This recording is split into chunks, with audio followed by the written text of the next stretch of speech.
Okay guys, we're here. We're going to talk about our favorite attacks in the back. This system is a little bit unconventional. It works very, very well.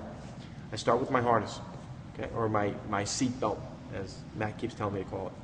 Right? I get my grip, and I like to fall to the underhook side.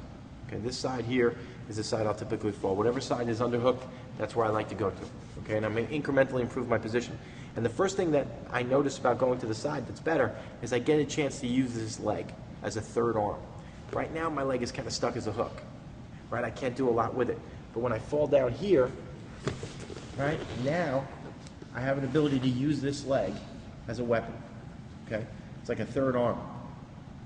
First thing we're going to talk about is a very easy way to just scoop this arm out of position so that I now have a 2-on-1 situation so I can go for the choke. Okay? What I'm going to do is, depending on what Matt's doing, if Matt's grabbing my arm, which most times they're going to be doing to protect from the choke, I'm just going to straighten my arm out. Okay? I'm going to straighten my arm out. My leg now is going to come right over my own arm, and I'm going to catch Matt's arm. Okay? So I'm here, right? He's got my arm controlled. Not letting me choke. I straighten it out. Come right over the top, and now I hide the arm behind the back. Now, Matt's stuck in a 2-on-1 situation. He only has one arm to protect his neck. Way easy for me to swim inside and attack a choke. Okay, much better and much preferable than digging and having Matt have both arms to use. So, very easy to get control of that one arm. It's usually the first thing I try when I fall to the underhook. I fall down, scoop my hip away, get comfortable. Okay? If Matt's grabbing my arms, right, I just straighten it out.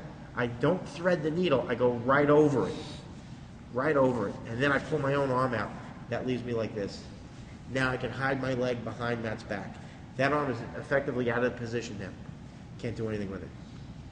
So now I can thread the choke, right, swim inside, and take it right here. That's the first attack we talked about from there. Number 2. Second one, we fall down to the side. Again, everything's going to be off this underhook side.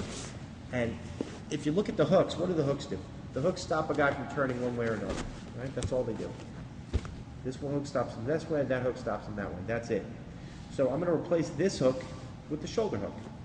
I'm going to jump my foot up, and I'm going to bite right over Matt's shoulder. Just get a clean bite on the shoulder.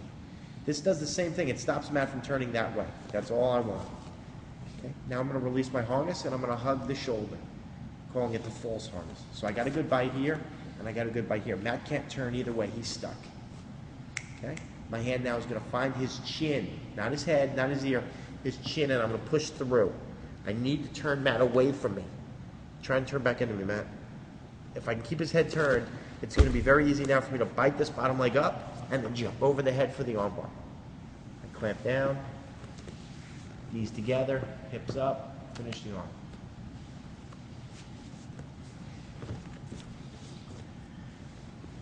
So, harness locked, we fall down to the side. Right, I take my time. When I see the chance, I jump the shoulder, and I just get a bite on the shoulder. Keeps Matt from turning away from me. That's all I want. I open up my harness, I hug the shoulder. Okay. When I get a chance, now I swim my hand around, find Matt's chin. Has to be the chin, and I have to turn it away from me. I can't make him look at me. This foot now is going to bite up. It's going to come out of the hook and bite. Now my foot comes over the head, and I bite there. Now I slide down. Pinch my knees together, hips up, finish the arm bar. Okay. Now, it's a very detail-oriented art. If you miss one of these details, you're probably going to miss the move. But the most important one to focus on is that ability to turn the chin. If you don't turn the chin, you're going to blow the move. If Matt can look at me, he's going to get out of this move. And you'll notice, too, how well it works with the first move we talked about. If I go here and Matt hugs my arm, or I'm sorry, hugs my leg, it's very easy now for me to go back to number 1 and go back for the choke.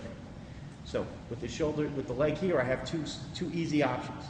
He doesn't bother it. I release, hug the shoulder, push the chin so he can't look at me, bite up nice and high, and then jump over. Get the other bite. Finish with the arm bar. Let's show it, you messing it up and me going into your guard. Okay. Now, again, here's that detail, but now I'm going to miss it up. I'm going to miss it.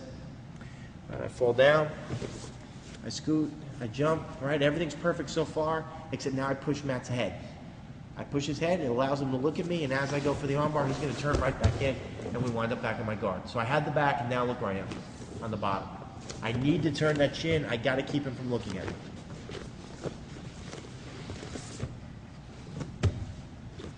So I'm down here, I fall, right, I scoot, jump the shoulder, lock the arm, right, and between this bite here and this bite here, he can't turn either way, he's stuck.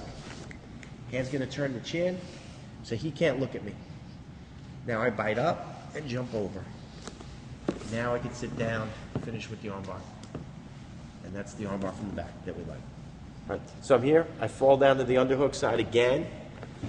All right. I create some space, make myself comfortable. Again, when I'm on this side here, this hand becomes like a third arm. I can use it to help try and attack that arm. Or now I'm going to use it as I jump up. I'm going to pull this hand out right at a fraction of a second before my leg gets there, because I want to create a good seal with this knee.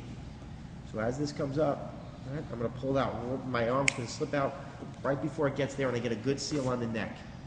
Notice instantly I grab my own hand. And I've created that circle yet again, just from the back now. So now I have a circle, nowhere for Matt to go. Okay. I'm going to roll him this way, toss him over, roll him this way, and now I'm going to stay on my elbow here. My head's going to go in the air. My foot's going to go right on his ribs. I'm just going to fall backwards. My arm's going to be straight. I'm not trying to pull my leg in place. That's too much work. Right? What I'm going to do is leave my arm straight, head goes up, and I'm going to fall backwards. Right? And the leverage and the body weight is going to pull that leg across Matt's neck just the way I want it. Now I lock, hide, and arm stays in there. I squeeze my knees together, and there's the tap.